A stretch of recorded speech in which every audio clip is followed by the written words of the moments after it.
Good morning, everyone. Welcome to the inaugural Music Futures, Point Blank Music School's new event, focusing on our commitment to supporting our students and graduates to successfully progress into their chosen careers and further study. My name is Declan McGlynn. I'm a journalist for Rolling Stone, DJ Mag, and resident advisor, as well as many other titles. I also used to work at Point Blank, so I know a few familiar faces here. So yeah, as you probably guessed by the title, this panel is about meeting the successful alumni from Point Blank. So yeah, without no further ado then, do you guys want to introduce yourself? Maybe tell us what you studied at Point Blank and what you're up to now. Do you want to start with you? Yeah, so I'm Cameron. We're the Funk Cartel. We're DJs, producers, and we run a record label. We studied production and sound engineering at Point Blank, and since then we've been DJing, producing, and running our record label. Yeah, I'm Rory from the Funk Cartel, and obviously second that. Over to me. My name's Adam. I work with Manfred Swift at Charge Recordings. I'm also a DJ. I studied DJing and music production, sound engineering at Point Blank. That's it. Over to you.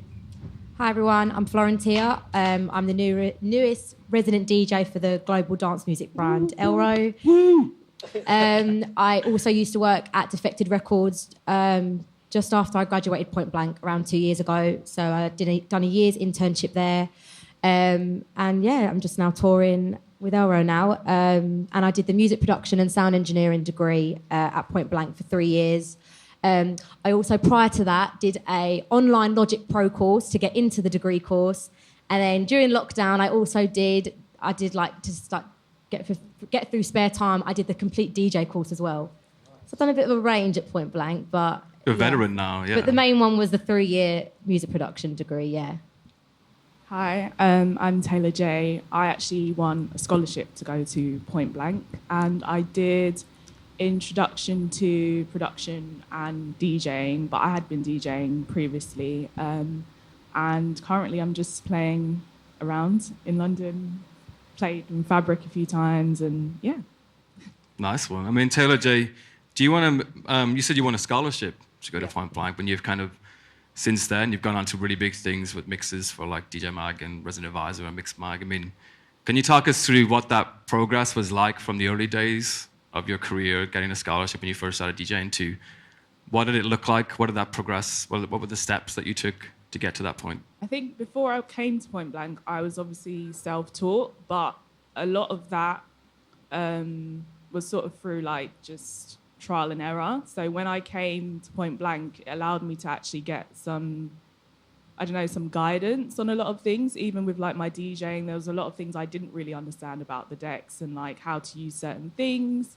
So coming to Point Blank really helped tie everything together because it filled in like the gaps in my knowledge that I didn't have.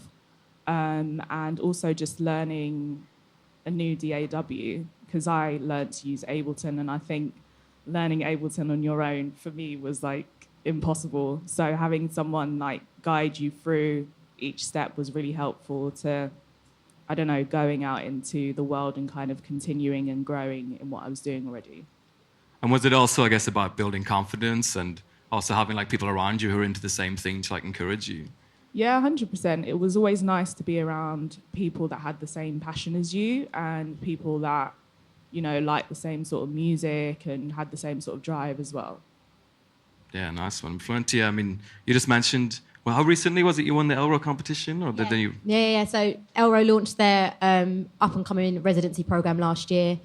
I think there was around just under 4,000 people that entered, and I won. So, yes. Yeah, so everything's just taken off since then, really. So, yeah. And what was the entry process? Was it like an hour-long mix, or how did it work? Yeah, the entry process was running for about a year. So they're launching it now. So I don't know if anyone's entered it. If you haven't, do it. Go for it and just shoot your shot. But it was a long process. So you had to kind of send mixes in. You needed to fill out a really long application, send demos in. So I produce as well. Then you had to do a live stream on all of Elro's kind of channels. Then a judging panel came on, like the Elro team. I think Jaguar from Radio 1 also like judged. There was a few other judges. and then they all picked a winner. And then since then, you're now a resident for the brand. So it was a really, really long process. But when I did my degree at Point Blank, a lot of the stuff that I learned with Point Blank really helped to kind of do that application and everything, because you've got to be very specific with the application. So, it was, I found out on my birthday, actually. So, it was a really overwhelming day, but yeah, it was really good. Have you played a show yet for them? Yeah. So I've recently played in Madrid alongside Jamie Jones, Paul Kalkbrenner, Kolsch, Latman. About a week or two ago, I played in France, Biarritz, with Hot Since 82, Richie Ahmed, Amanege and Dance. Also did their coming back show in Bulgaria, in Sofia, with about 6,000 people. So, it's been a bit mad, really. And then I'm going to be doing my debut in Amnesia this year with them as well. Amazing. And then off the back of all of this, there's been other shows that are coming in as well. So I'm doing my debut with Ants at Ushuaia this year as well. Danny Howard asked me to join him on Mondays at Amnesia as well. So Sunny, Federa, Gorgon City and Danny are like taking over Amnesia on Monday. So it was a real privilege to have been asked to join them as well. So yeah, everything's kind of taken off the back of it, and it's just really, really overwhelming, but just got to take each day as it comes and just not get too ahead of yourself and just ride it as it goes. But yeah. Nice, congrats. Thank you. Adam, can you tell us a bit about your journey from before Point Blank to sending Point Blank to what you're doing now with Charge? Yeah, sure. So I came to Point Blank kind of wanting to learn music production, because I've always been into music. I played piano since I was 3, taught myself like blues guitar. And then I kind of got into DJing when I was at boarding school, and like the sixth formers, like at weekends, they were on their decks playing Prodigy, and I was just like, oh my God, this is a bit of me, this. And then, I saw the course in London. I came mostly because I had a love for drum and bass, and I wanted to learn how to produce it in order just to play my own tunes out in sets. It wasn't even really about getting signed or anything like that. It was just kind of for my own thing. So, I did that. I learned literally everything I know. That kind of got me signed. I learned at Point Blank because I knew absolutely nothing. I knew nothing about Logic. I actually got my Mac when I joined Point Blank. So I hadn't even been on a Mac before. So it was a whole new world. And I did the 2-year course, and there was a lot of information, like fantastic information. Maybe I was a little bit slow to pick it all up on. But yeah, finally I got there. And then I was just sending tunes. It was a weird one because I kind of wrote tunes for myself, and I didn't really want to send my tunes out to anyone. And everybody was just like, just do it. You've got nothing to lose. So I did. One night I just did it. It was probably the best decision of my life, because I sent it to one label, and they were like, oh, your tunes are good, so they need a little bit of mastering. So I got put in touch with somebody else. It's all about networking. I got put in touch with somebody else. They were like, this is great. Do you mind if I send it to Mampy Swift? And I was just like, of course not. Like, I grew up listening to this guy. He's a pioneer in the scene. He pretty much wrote the blueprint on how people mix. It was, a really exciting time that, even he would be listening to my music. Sent him music for like a year, all drum and bass stuff. And he was like, oh, I'm not just looking for somebody who writes drum and bass. I'm looking for an actual artist, somebody who writes all types of music. And I was just like, why didn't you tell me that a year ago? I've written everything. So I sent him all of my non-drum and bass stuff. Like 10 minutes later, I got the phone call saying, you're signed, which was just incredible. And he was like, what's the next thing you want to hear from me? And I said, well, I want you to invite me down to the studio with you, obviously. And he was like, that was the best answer you could have given. You're going to help me finish my album. So I went and I stayed with him for a week. And then during that week, we just bonded. We just had a bond, and we just clicked. And then he just liked my ideas and the way that I kind of spoke to him. And we were just on that kind of level that he offered to... He was like, do you want to run the label with me? So it was very weird, because it was not something I was ever really going after. It just kind of happened, and we clicked. And it was I'm so thankful for the opportunity that he gave me, because I've learned so much, and I managed to utilize like all of the skills that I learned here. Even like with the DJing stuff, Ben was teaching me like how to DJ and like, how to like structure your sets and stuff like that. And that just gave me so much confidence, because when, I finally got signed, I was given like these massive opportunities. Like I'd get called up at like, I remember this one time Swift called me up at like midnight, and he was like, "Oh yeah, you're on DJ Hype show tomorrow on Kiss FM at midday with all of us." I was just like, this is great. A little bit more notice would have been nice. But obviously having that confidence just to kind of go up and do that. And as I was saying to Taylor J Sorry, earlier, like, gone off on a tangent there. You can see the passion, mate. It's good. Yeah, but 100% passionate about it. You have to be. Yeah, totally. I mean, that's what I was going to say. Like, the having the confidence to, you mentioned that you didn't want to send your demos to any labels and stuff. Having those people around you at Point Blank who can like support you and are on the same page as you and have had the same maybe confidence issues or imposter syndrome is really important as well. Yeah, no, 100%. And the Funk Cartel boys. I mean, do you want to tell us a bit about your story and your productions and what you studied at Point Blank and why you decided to start a label and all that good stuff? So me and my brother, we're brothers, of course, and we were producing by ourselves and started our own label with our friends called Thunder, and we decided to team up. And when we came to Point Blank, we did the 2-year crash course. It was music production, sound engineering. We were like, we are going to go in there and we're going to give it our everything. Like, we're going to just smash it out. And we took every opportunity we could, and we booked up all the best studios, as soon as we could. 12 o'clock every night, we'd book the best studio we could next week, and we'd be in there every week, relentless. And I think Point Blank was amazing for building our overall artistry. So it makes you like a lot, it makes you very versatile. And also it's phenomenal for collaboration. Like, we met some unbelievable people and friends who are so talented. One example is a guy called Romeo Louisa, who's from the south of France. He's a great friend, and he taught my brother, for example, how to play like the jazz scales, how to play the piano. And in response, we taught him how to brand himself, how to be confident and put himself out there. So you collaborate with people, they teach you things, you can teach them things. Another great thing was Kwame, who is he's still at Point Blank, and he does A&R for the record label. He's a phenomenal guy, and he saw how hungry we were when we went in and met with him, and he created some phenomenal opportunities for us. We ended up releasing a track with Ultranate, a brilliant singer, a really iconic singer within the house journey. And so that was great. And then we also had a session with Kathy Sledge, of course, the lead singer from Sister Sledge. We had an opportunity, at the start of our careers, really, to work with some phenomenal people. Do you want to add anything? Yeah, so before Point Blank, Rory and I were both DJs in our own right. We'd just be playing local clubs and just sort of doing the bedroom DJ kind of thing. And then we decided, right, let's put our energies together. And before we came to Point Blank, we started our brand, Funk Cartel. And when we started this brand, we really sort of got a face to what we were doing and had our own kind of unique selling point. So we took that, went into Point Blank with like he says, with the thought process, right, let's get this for everything we can. Like, let's just go in there and take over as much as we can, just take from absolutely everything. And everything we've learnt there is just kept toppling up, and you can use that in your everyday life. When we were at Point Blank, we weren't just dead focused on all of our assignments and stuff, because people were stressing about assignments.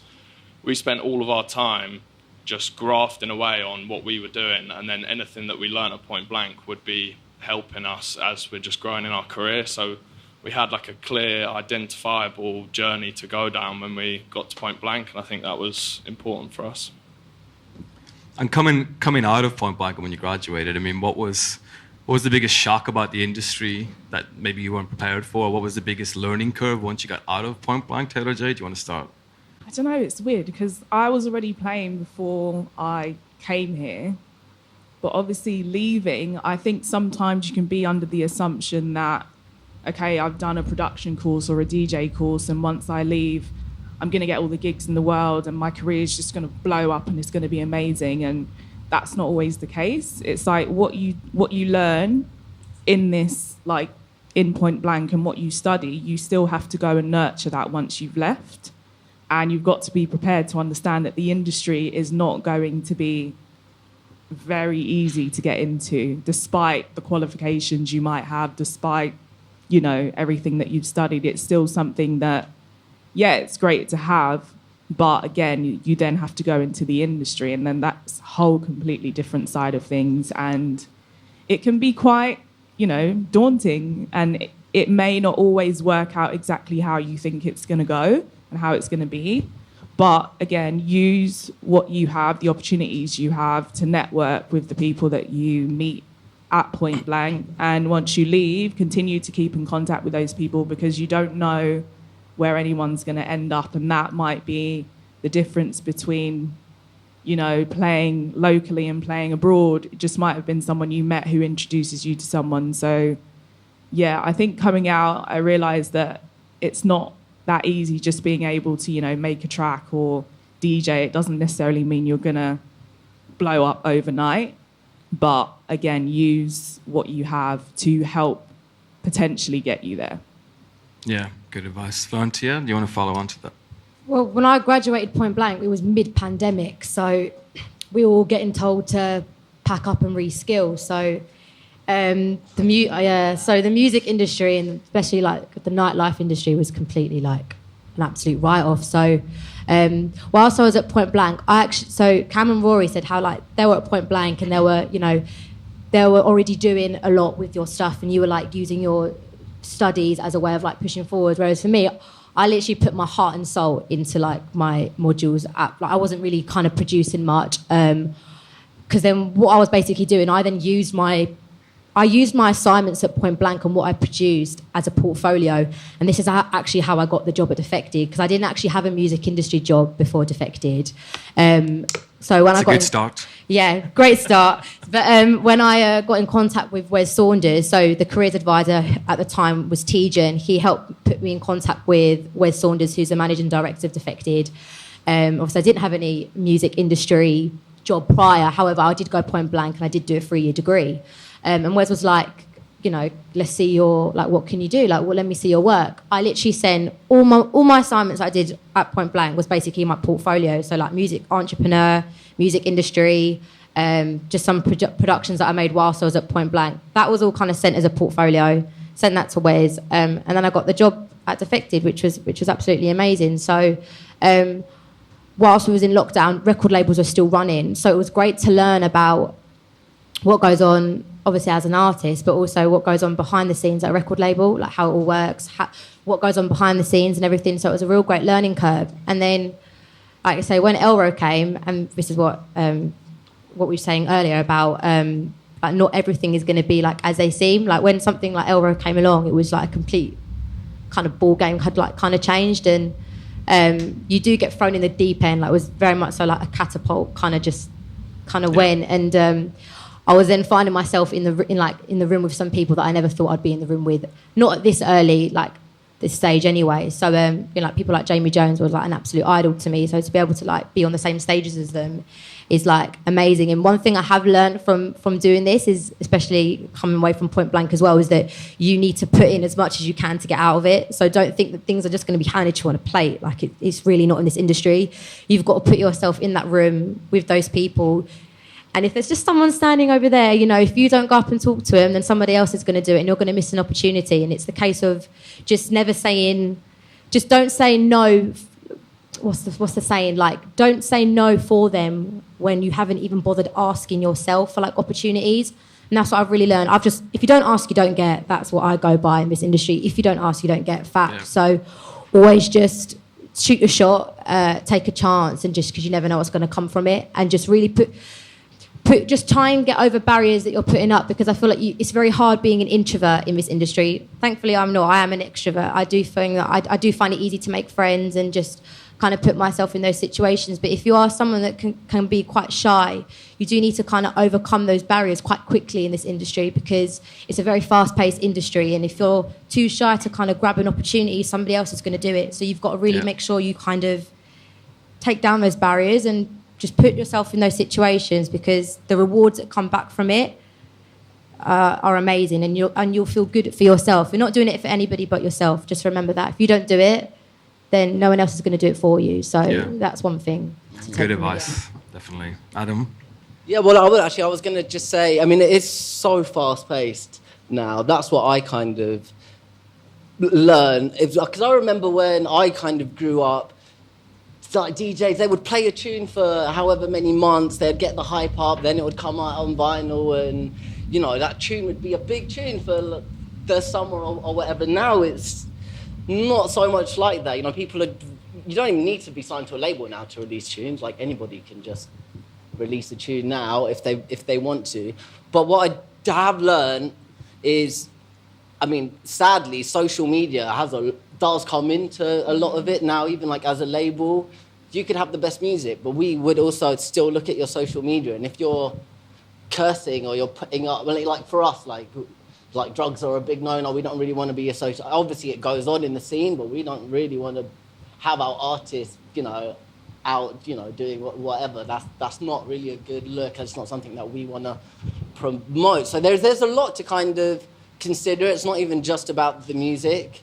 I mean, you know, and that is also a difficult thing because quite a lot of us are kind of introverts, and that whole doing that social media thing, getting on camera, is a nightmare.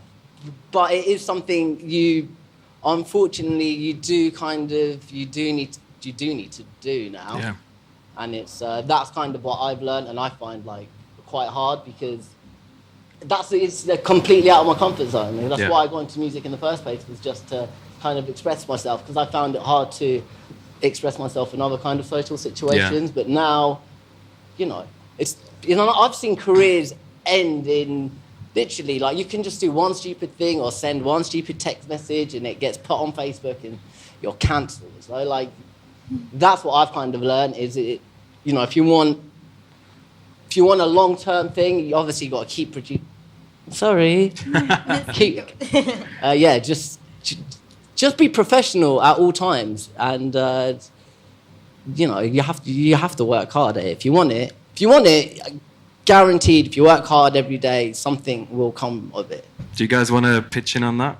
Yeah, so I'd say that the industry is very cliquey. Like, once you identify the different parts of your niche, so for example, venue managers, you know, what venues, what promoters are booking different venues.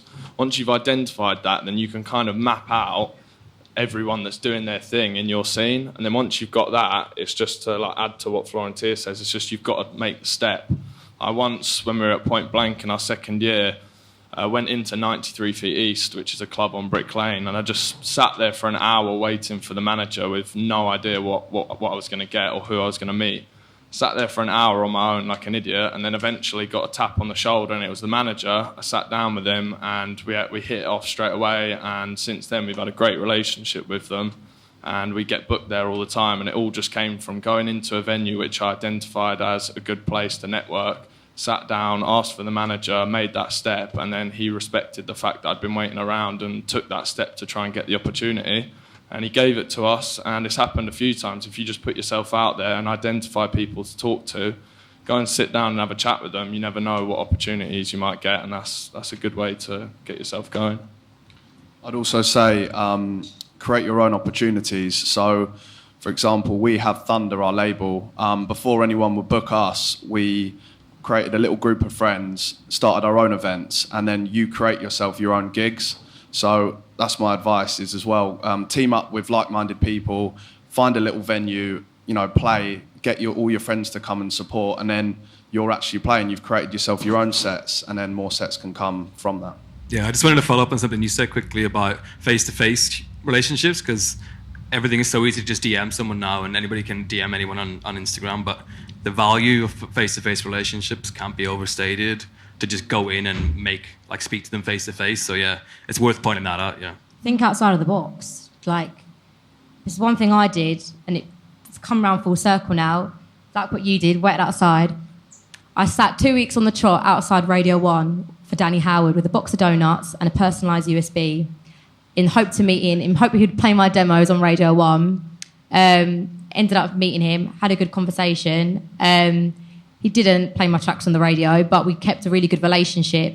And then it's from then that's now come full circle, where he's then 2 years on has now asked me to play with him at Amnesia. So it's just kind of throwing yourself in the deep end and doing that, and just, you're going to be nervous doing it, and you're going to probably feel like a bit of an idiot or a bit of a stalker just sitting outside waiting, but look at the rewards and the gains that come from it. So just think outside of the box and just make yourself known and make yourself visible. That's one thing. You've got to be visible in this industry, because there's so many of us trying to make it in this industry, and you've got to be one that's, you know, showing face, putting yourself in those situations and getting out of your comfort zone. Like I say, because the rewards are better than not doing it. Otherwise, you're just going to feel, it's like I say, it's fast paced. Someone else is going to do it. So also to add to that, the first one's always the hardest one. So I remember when we first started doing our events, when you're giving out flyers on the street, the first person that you try and give a flyer, it's always so hard to bring yourself to that point where you actually stop someone and say, "Excuse me, would you like to come to my event?"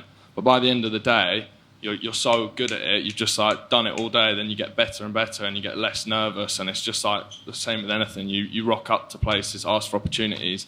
The first one, you're there like worried about what's going to happen, and then by the end of it, you're just in there, you know, guns blazing, giving it your all. So yeah, exactly. So very quickly, maybe one sentence max, because we're running out of time.